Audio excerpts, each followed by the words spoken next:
Yeah, Lady Bird. And I got a young high school / college daughter, and I was like, everybody got to watch that. Great movie. Although I will say that Lady Bird and your daughter probably not the same person. Okay, that's probably that would be fictional. Mine's real. That's the number one big difference. Like one's a movie person and one's a person. Yeah, I don't think that your daughter would relate to that person. So tonight's Villanova, Michigan. And I think it's going to be a barn burner. I think it's going to be inartistic and ugly. It is not going to look like many of Villanova's games.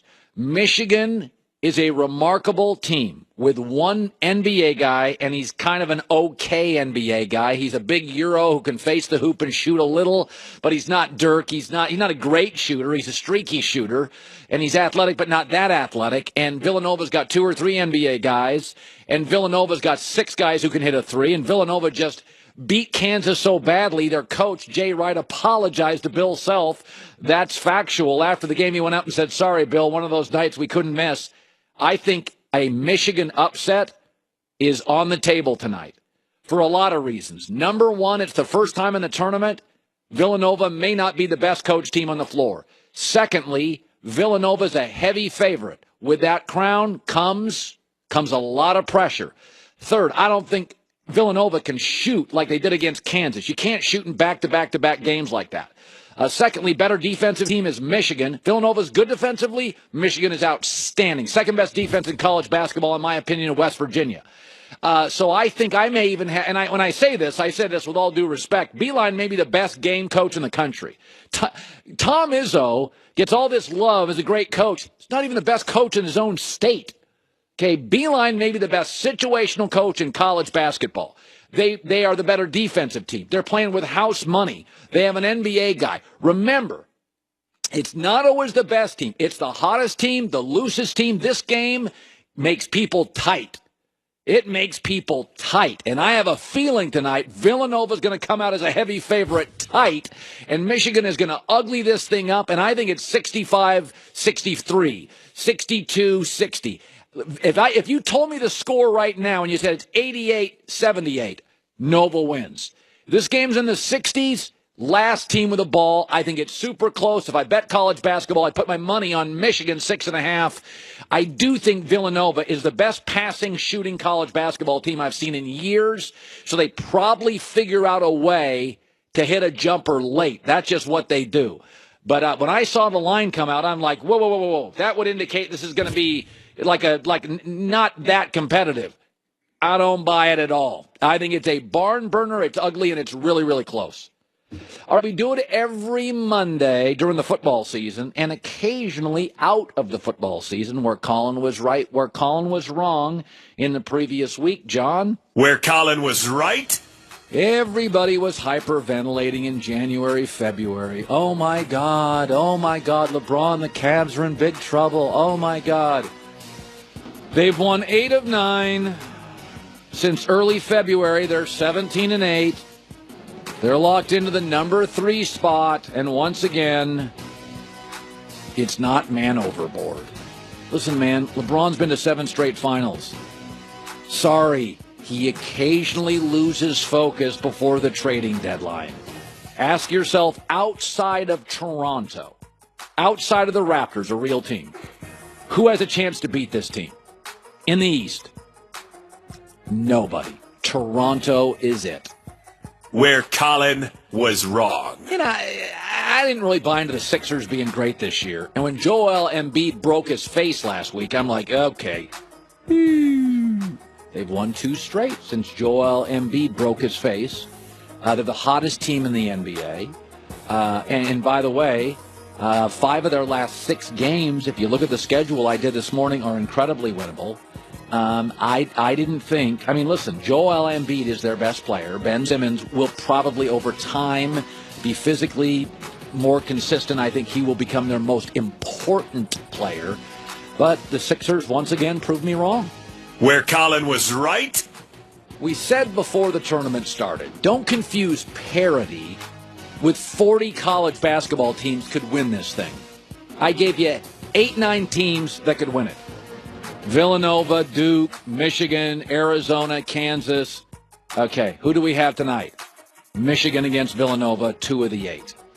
Too many people, even people who are followers and reporters in college basketball, confuse parity with, hey, 40 teams could win it all. No.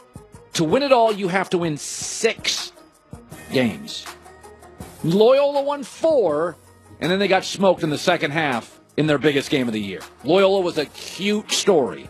Loyola doesn't have the players to win those final 2 games. We see a lot of teams getting to the Final Four. There is a huge Grand Canyon gap between getting to the Final Four and then beating the 2 best teams, the 2 hottest teams you played all year.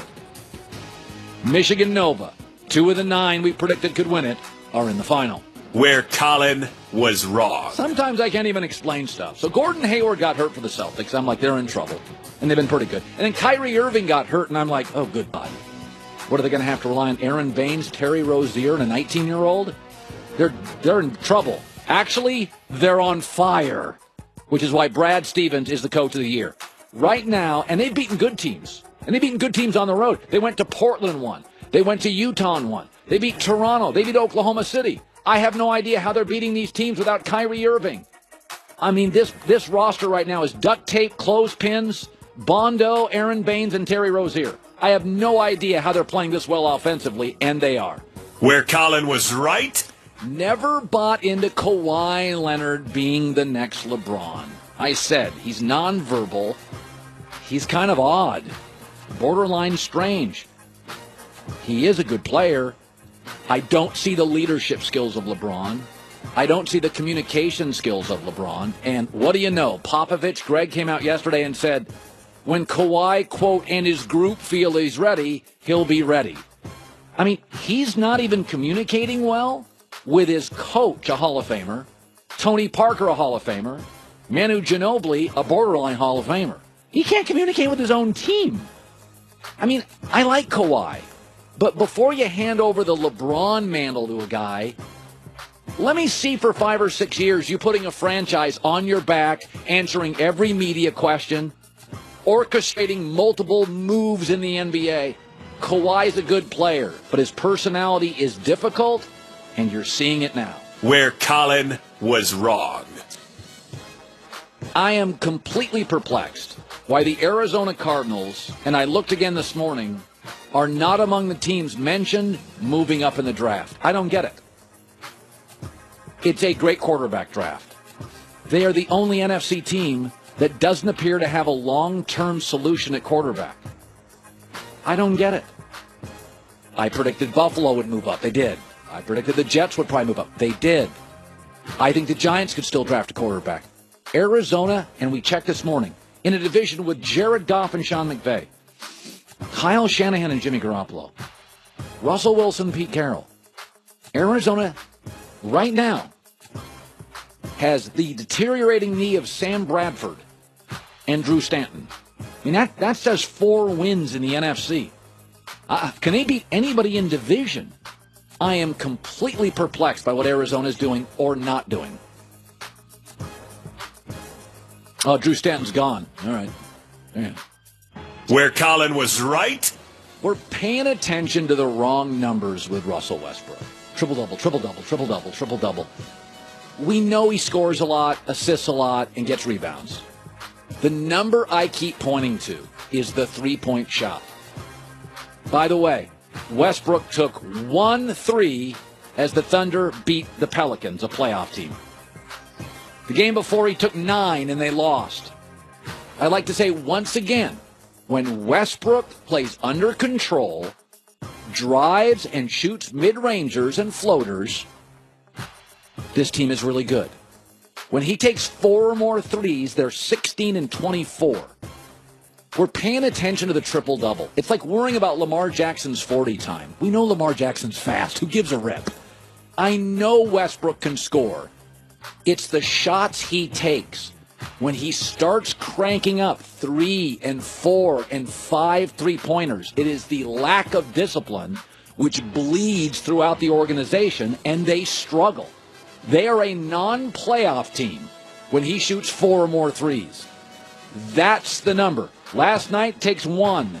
They beat a playoff team. Where Colin was wrong. Sometimes I think stories are just going to die. And I predicted this story would die. And it still hasn't died. Ex-Patriot corner Malcolm Butler thinks he might have made a difference in Super Bowl 52 against the Eagles. 2 months after the Super Bowl, this story is still getting play. And it does appear to have created a, micro fracture among Brady and Gronk and Butler. My friend Jason Whitlock was right about this, and I was wrong. I thought, we talked about it for a couple days, but, the Super Bowls for New England are all close. They win them, they lose them. They're all the same game. They've been in 8 of them. They've won 5, they've lost 3. They've all ended the exact same way, on a play. And I thought this would just sort of disappear into the NFL air. But 2 months later, my man Whitlock was right and I was wrong. This is still getting play. Still. Chris Broussard's around the corner. And coming up next, an NFL coach embraced the wrong star. That's coming up. Baseball is back. I went to the Dodgers game last night. It was, Christine, a beautiful evening. It was. The sky turned like pink. Ooh. And over the crowd, blue skies and the Dodgers. Did you have some wine? I did not. I had a beer and a bunch of peanuts. Too many. And then in one of those. Too many beers or peanuts? Well, I only had one beer and a bunch of peanuts, a bag, and then I had a lemonade thing. And I went home and I'm like, it was just bad call. I can't control myself at stadiums. What an odd assortment of food you had. Baseball does something to me. I eat and drink things in a stadium I would never choose outside of the stadium. Yeah. It's weird. What kind of beer? I have no idea. It was I think it was European. I felt like being Belgium last night. Belgian. Yeah, Belgian. Like a waffle? Yeah. Anyway, SeatGeek, it's an app. Download it, 2 clicks. And it's the easiest way to get tickets because SeatGeek searches ticket sites, compares prices, finds you the deal.